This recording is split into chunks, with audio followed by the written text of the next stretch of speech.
All right. Hello, this is Lauren Huffmaster, and I'm here with Jessica Buscho. And we're both young moms with stage 4 cancer. And we've begun to have a conversation on a weekly basis in memory of friends of ours who have passed away. And we want to honor their memory and honor their cancer walk, their cancer journey by talking about the things that were very difficult for them in and through cancer. These are things that it's just the best way we know to honor their memory and our relationship with them. But it's also a good way to bring in ideas that are important in the cancer experience that are beyond physical.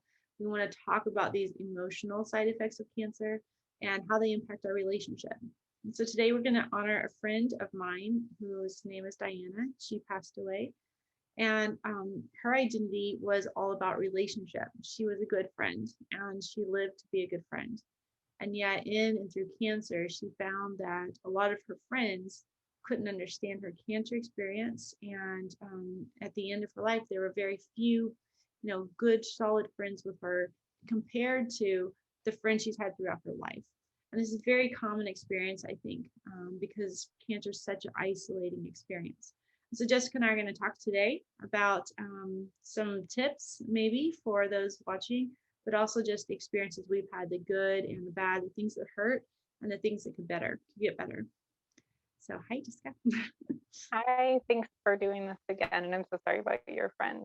Yeah, me too. But do you have any ideas around around the idea of friendships and cancer? Yeah, I think that this is like so under talked about because it's so touchy. Because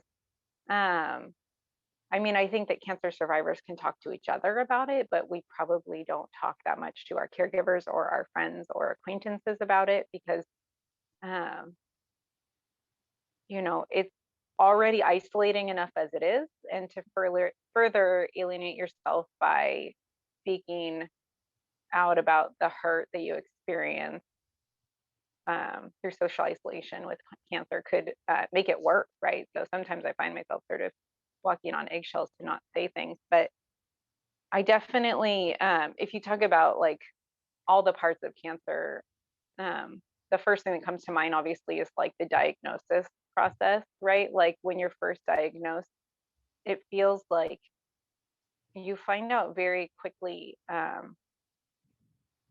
who is comfortable being here and talking about it and who maybe had a past experience and they're like, whoa, this is too much, I need to take a step back. And then who is just uh, uncomfortable and doesn't know what to say, and they might fade away slowly over time. And then there's also some people who come and squeeze in. I call those people like a big hug, because there's some people who think, wow, this is my chance to finally say all the things that I meant to say, which is beautiful. Um, but I definitely think when you're diagnosed, one of the hardest parts and one of the most like biting parts of diagnosis is that first week when everyone you see says, oh, how are you doing today? Like the sort of sad, and you're like, okay, so all they see is the disease now. Like I am no longer a whole person. I am just the disease. So that is very isolating from the get-go. And I think it sort of frames a lot of people's cancer experience. Um, and then of course, like as you go on through um, treatment and all kinds of stuff, you find out more about people. But I definitely think that that's like hard get go. Did you have the same experience when you were first diagnosed? Yeah, I think that, well, actually, when I was first diagnosed, we'd only moved here 2 or 3 months before. So we moved out of state and I got diagnosed here. But I was thinking about my second diagnosis. And, the people who love me the most, I was diagnosed stage 4, and everyone came, like everyone in my family, extended family, everyone came in one, like in 2 days, they went from diagnosis to everyone in one house, which was very overwhelming.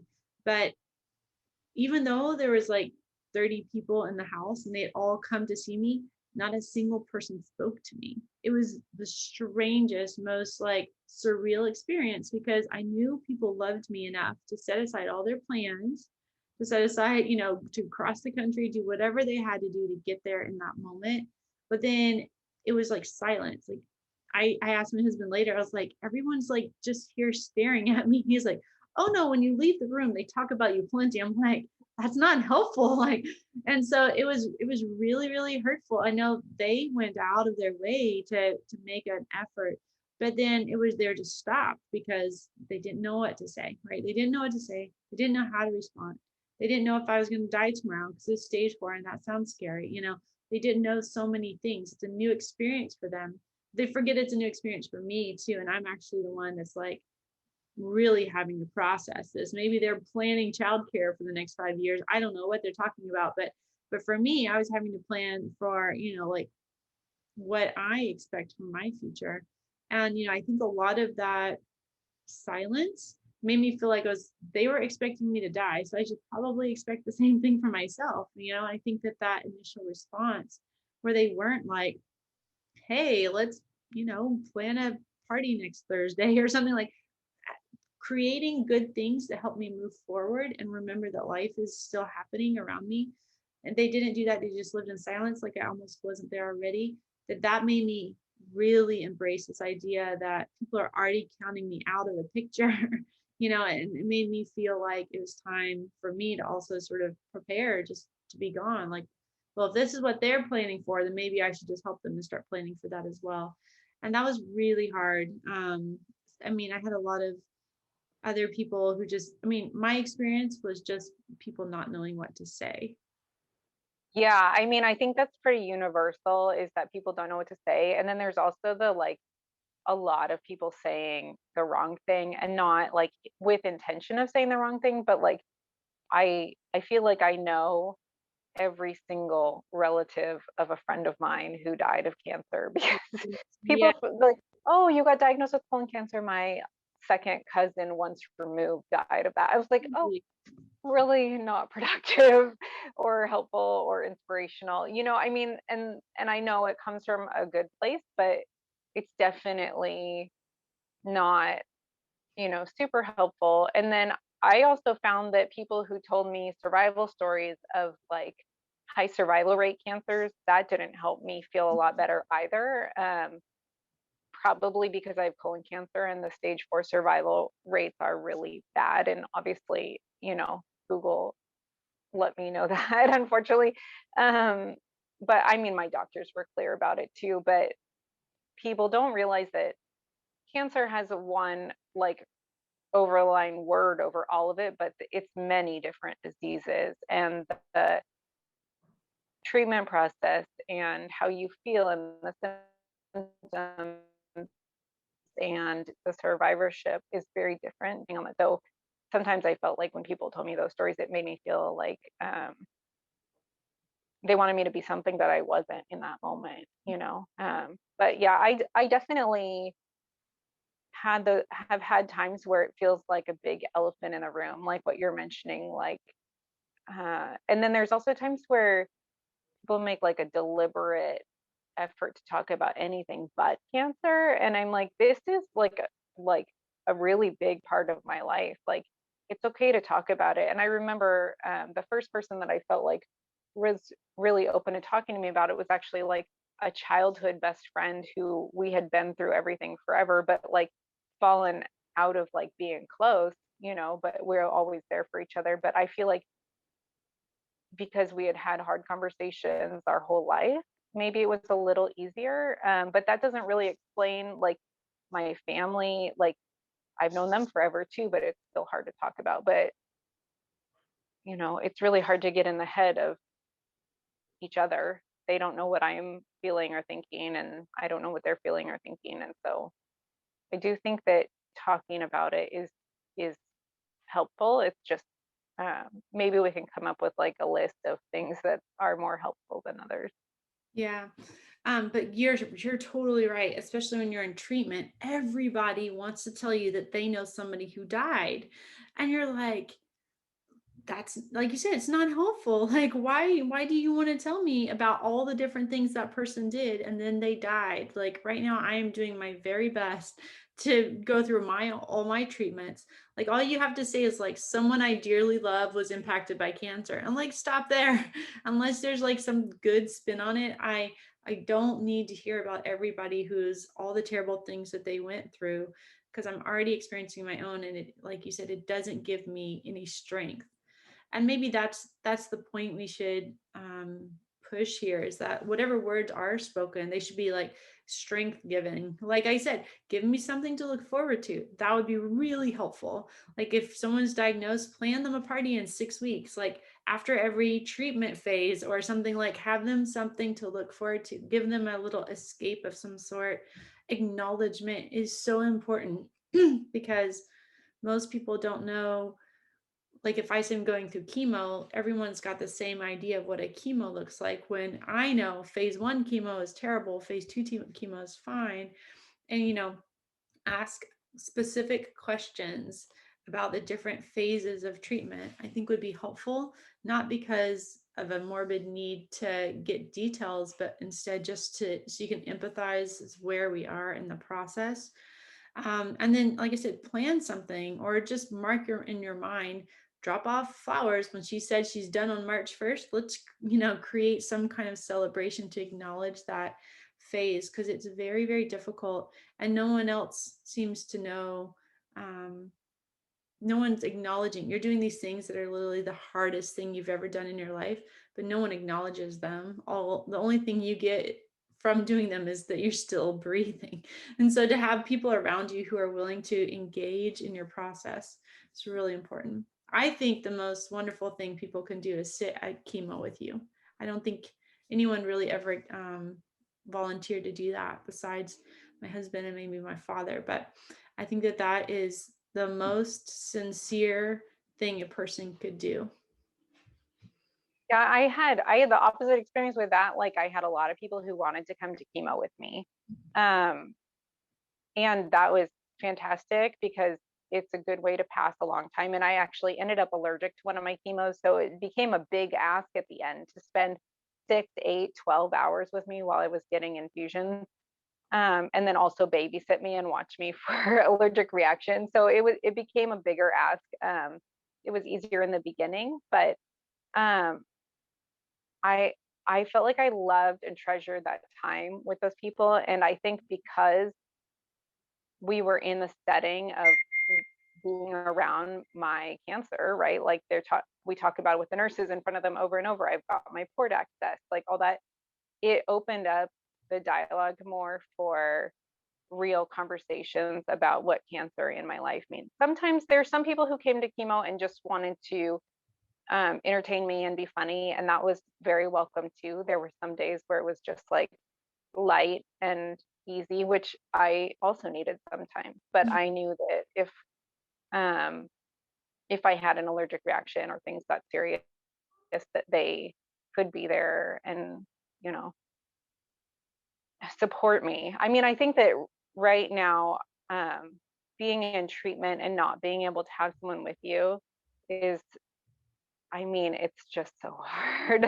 That it's, and I don't think I've fully processed all of it. I was alone in the hospital for 11 days with a brain tumor. You know what I mean? Like that's that's a big thing, and I haven't really processed it. And I recently had like a surgical procedure by myself. Like I get dropped off at the curb and picked up at the curb. Like these are normal times, and I think I'm really starting to appreciate um, what a big deal it was to have people with me before. Yeah, and just how their presence makes you, probably brings your level of anxiety down, your fear comes down because you know that there's others around you. But I love the idea that, when they do chemo with you, when they go with you, they're also getting an education in what your life looks like. Like they're going one time for 12 hours, but you're doing this all the time for now and till forever, and so for them to be able to just have that increased level of empathy, recognizing who you are and what this means to you, that's a huge education in your life. I think that's an important piece for sure. Well, I want to piggyback on something you just said too, because when you're diagnosed with cancer, a lot of people say, oh, how many rounds do you have to do? Right. But when you're diagnosed with metastatic or stage 4 or terminal, whatever you want to call it, disease, there's no set number of rounds. You might have like I think in some diseases there's groupings of how many rounds you go for a type of treatment, but in colorectal cancer, that's actually not the case. They just call it chemo for life, um, which is sort of an ironic name. Yeah. But you're just on chemo indefinitely. So that's one of the harder questions that I would get.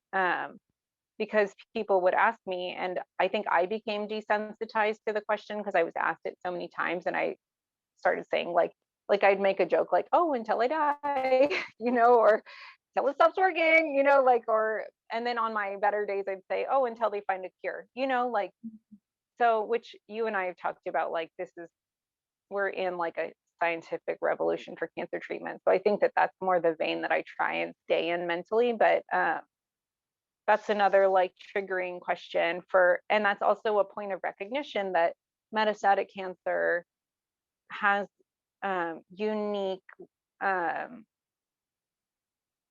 like mental hardships Mm. around things like that compared with like having a start date and an end date on anything. I mean, it's like running a race where you're like, if you start running and you're like, I'm going to run for 30 minutes and then it's over, like you can do that. I use that analogy because I love to run, but if you just set out running and you're like, I'm going to run until I can't run anymore, then that's like a very different approach, you know. Definitely. And I think that the one of the other things that I want to mention, because I'm in a scan week, um, Mhm. is that the emotional roller coaster that the cancer patient is on can't always be seen from the outside. But I think that it can cause us to push people away sometimes when we need them the most, right? So I think we should talk about scanxiety sometime, or scanticipation, however you want to call it. But being worried, especially worried might not be the best word, but anticipating what the results of scans will be when you're in a situation like you and I are, where you live scan to scan, and any one day could completely turn your whole plans over. It's it's not like a normal pattern of life for people. So living like this, it's like I don't feel like my body is designed for it to go through every 6 weeks being like, okay, I'm going to find out if I'm going to die or not today, or I'm going to find out if I need to find a new clinical trial or not, or I'm going to find out, whatever you're going to find out. It's not normal to have this like pattern over and over. And I think that sometimes you can lash out at the people around you just because you feel anxious, just like any of us do for anything when you feel anxious. But that's really the time when you need the support most. So um, I don't know. I always try and tell my family, I'm feeling anxious. So sorry if I'm impatient, but that doesn't help with acquaintances or, people who don't directly live with me. Yeah, and I mean, this is a very good point when it comes to relationship, because anytime there's any change in procedure or medication, even if I remember my first chemo was supposed to be the worst, but between the first and second chemo, I was still freaked out because I had no idea, even though it was supposed to be better, I had no idea what impact it would have on me in the coming next 3 or 4 months of that treatment. And so every treatment, whether it's chemo, where when you have chemo, you start strong and every week you get a little weaker. And you keep going down these stairs and you don't really know how far you can go downward before your body can't take it. And so people have reactions. Chemo can truly be like life or death situations. You can have a reaction during a middle of a chemo because you went one slot too far down and your body literally couldn't handle it, right? So chemo, for actually good reason, creates tons of fear in your life. Like the nights before chemo, I was talking to someone the other day and he was like, the 2 days before chemo, I would take as many anxiety pills as I could because there was no way I was going to get through the weekend before my next treatment because I didn't know if I would live that treatment. And I mean, this is the mentality that we're in through treatment, often through chemo. before a surgery, especially if you've already had 2 or 3 surgeries and you've had complications, you've had heart issues in the surgeries. There's so many things that go wrong that every surgery, even if it's minor, can be hugely traumatic in your mind and in your emotions. And like you say, I might be super quiet about mine because I don't want to talk to anybody, but it doesn't mean I don't need to talk to people around these big moments in our treatments. And there's anxiety, so we're not going to be treating you well. We're not going to be reaching out to you to make sure you know what's going on, because not because we don't want you to be a part of our life, but because we just don't have the ability at that moment. Like, we are completely carrying everything we can. We can't like remind you to sort of join us in our life in this moment.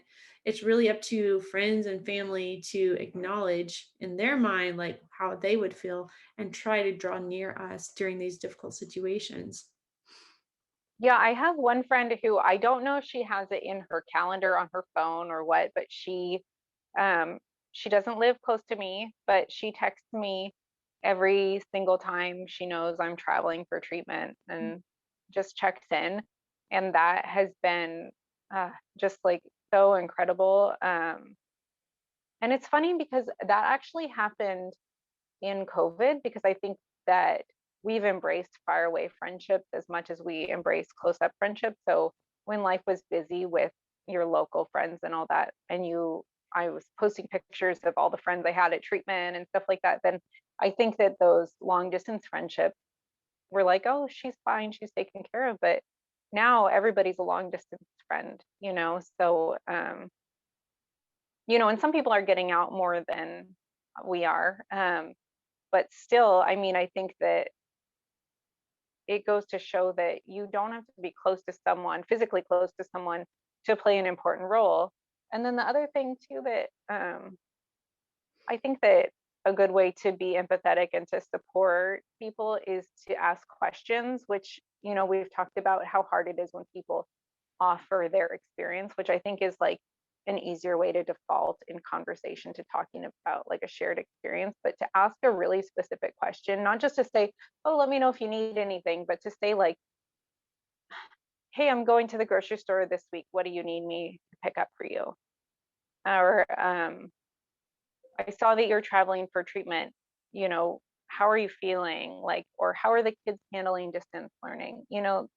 Really specific questions about things like that, or just asking how's treatment going, or how's the trial going, or um, I think that asking questions is like the best way to support someone, because it shows that you want to really be part of that experience with them.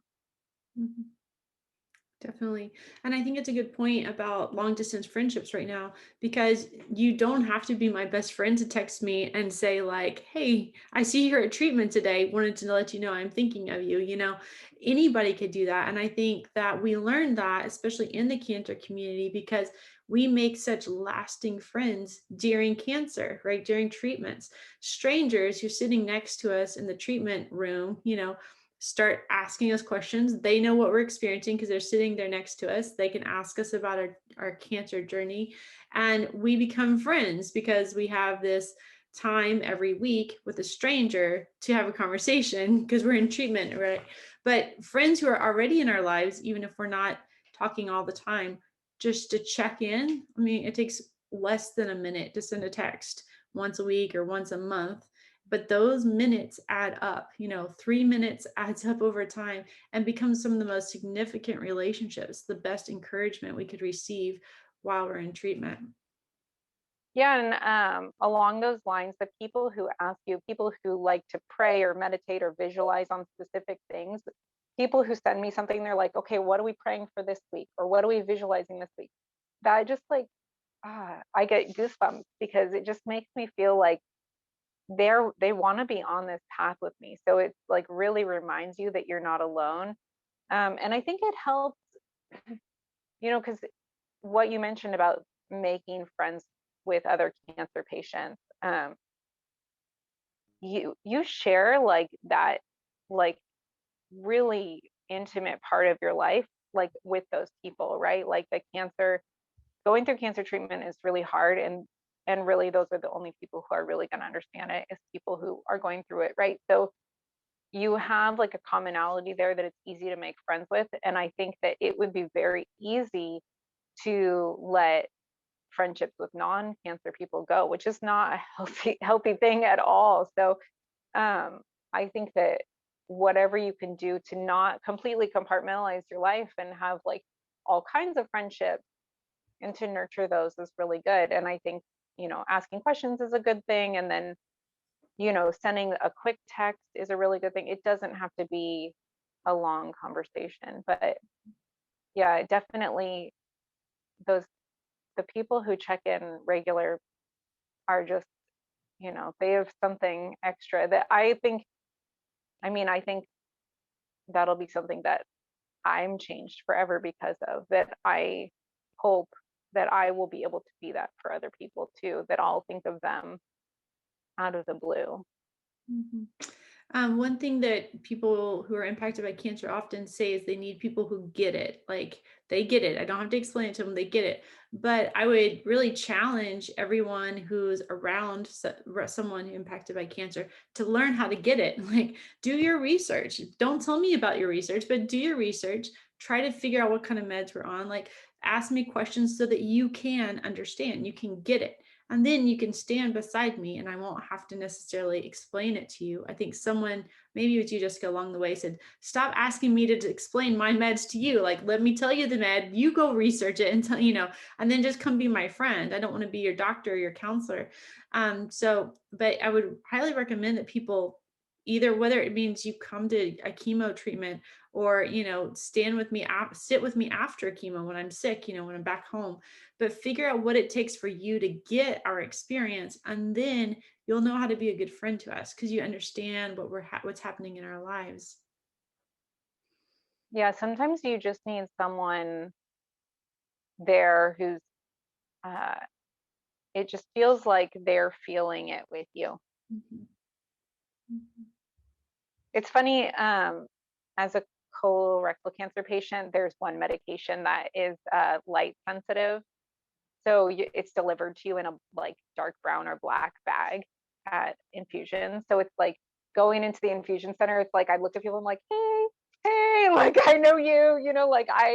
And I know like that medication has horrible side effects. So it's one of those things where like when you see people with it, you're like, oh man. I mean, like I joke, but it's also like I got you. This one's not easy. So um, I don't know. And I think also like I cling to people with my same type of cancer. I mean, I like talking to people with all kinds of cancer, but specifically knowing that someone's going through colorectal cancer treatment because it's the side effects are so specific, So I think it helps to find someone that you can relate to too. But And to support our friends and our family members who might want to learn from this, knowing someone with breast cancer does not mean the person with colon cancer is having the same experience. So don't try to, we said it at the beginning, but yeah, don't try to say, oh, when are you losing your hair? When they may not lose their hair, right? I know I had a friend actually who was diagnosed and she was going to start treatment. It was not a treatment that caused you to lose your hair. And her hair was like waist long, thick and beautiful. And she called me and told me she was shaving her head that day. And I said, why? She's like, well, I'm going to lose it in a week or two. I was like, no, this treatment does not make you lose your hair. So I think that even those who are diagnosed, like we don't even know the difference until we've experienced it, right? But we can't make a generalization about every treatment, about how long it takes you to recover. It is a very personal experience for each individual. yeah, well, and I had a lot of people who would like congratulate me on not losing my hair, like it was something I did, and I'm like, no, it's just a different medication. I mean, some people on the meds I'm on do lose their hair, but it's not like breast cancer where you lose like all your hair, all your eyebrows, all your eyelashes for every patient. Some patients do lose everything, so I definitely don't want to discount that, but it's not a, it's not like the number one side effect of really any of the treatments that are out there for us. So yeah, you're right. It's very, very personalized. Um, I don't know.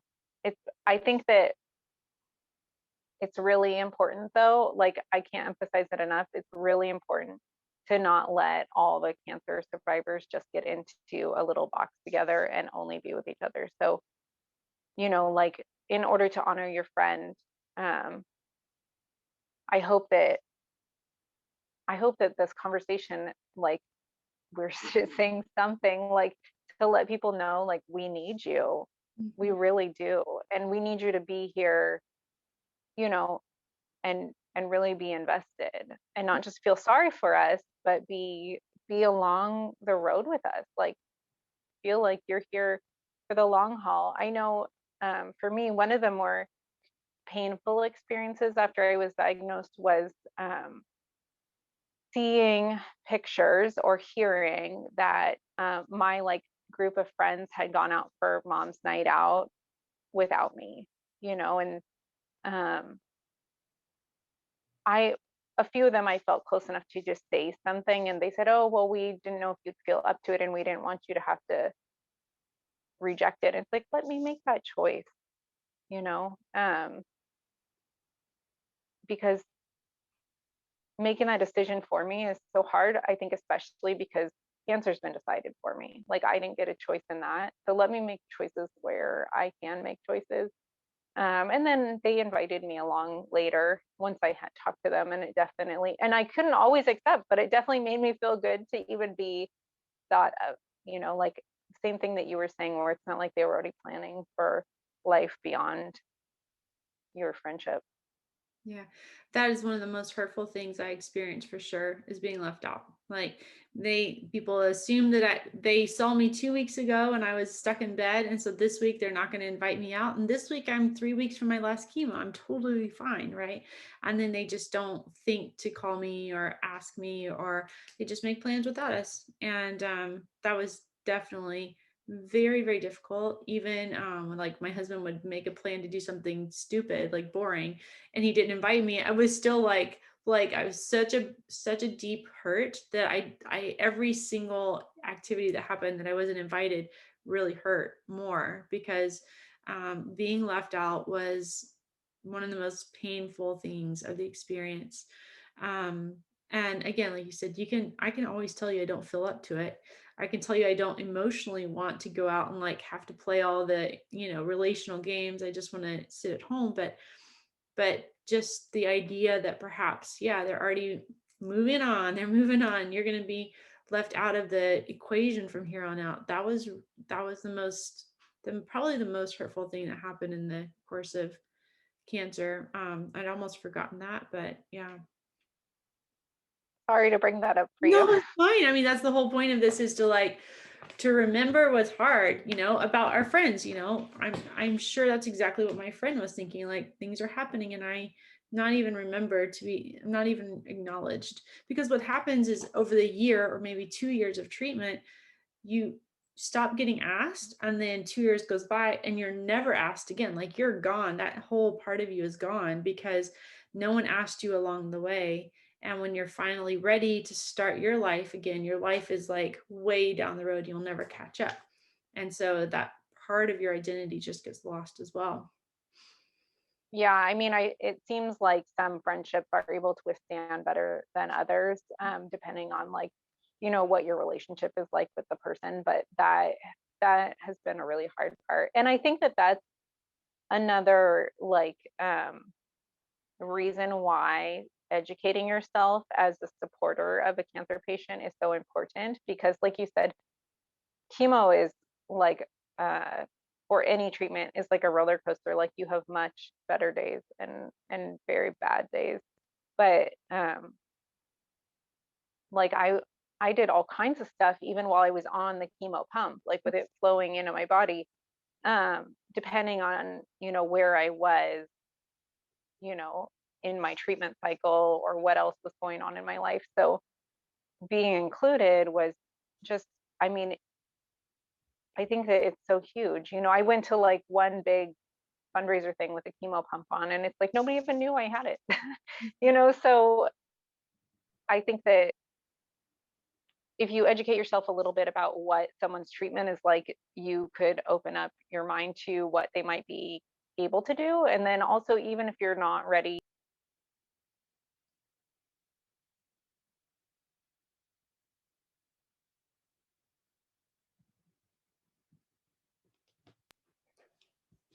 Okay, sorry. You're good. Okay. But back to one more thing I just want to make sure we really point out is we need things to look forward to. Like we need to have something good in our future that we're sort of moving toward, or if nothing else, we're fighting for, like big things that we're like, I think did you plan a cruise or something? Like you were like, I just have to get everything done so I can get to this cruise. Like, and I would do something similar. I'd create retreats. I'd go to the mountains or whatever. I was like, if I just get through this hard moment, then I will be able to go to the mountains. And that is a place where I can literally breathe for the first time, you know? And so we need these things to get us through. And it's not because we're trying to check off a bucket list. Like some people, I think look at us and say like, oh, they're just trying to get all the good stuff in before they get too sick. But it's not that. It's like we're trying to get from moment to moment. And we need like a huge boost in order just to get us through that next low valley. Otherwise, we may not make it through. We may not be able to like get through that seriously difficult time. And I Yeah. feel like people always get the wrong impression about why we do that. I think that there's like a whole range of that, but like one, yeah, we went on a cruise. It was actually planned before we went, but it became this thing like we have to go on the cruise, and I planned my treatment around it. And then I also planned like a huge birthday party for my 35th birthday. But another thing that was sort of in that same realm of having something to look forward to is I had one friend who I would be on the chemo pump from Thursday to Sunday. And on Monday, she knew I would drop the kids off at school and then go home and nap. And she would come and bring me lunch on Mondays. And that was just like something to look forward to, that was such a small thing for her. And I'd always be like, oh, let me pay for it. And she's like, no, it's fine, you know, but it's not about the money spent. It's about the like something to look forward to. And it just like when everybody leaves and it's quiet, when you're not feeling good, that's sort of like the time when I think that it's easy to let the demons creep in, you know, in your mind. And so having something to look forward to, even small, a phone call or, Mhm. you know, something like that it's just priceless. It is definitely. Well, thank you, Jessica, for your time today. I think we've got a lot of good conversation around this idea of friendship. Maybe next week we'll talk about skinxiety and all of the emotions, explain the word, and talk about what it is that we experience when we're going into scans, even if it's been years since your last treatment. It's just such a real and prominent problem in the cancer community. So maybe we'll talk about that next week. But for now, and I hope you have safe travels to your treatment as you're on the road to treatment, as we say. And we look forward to talking to you soon. Thank you. All right.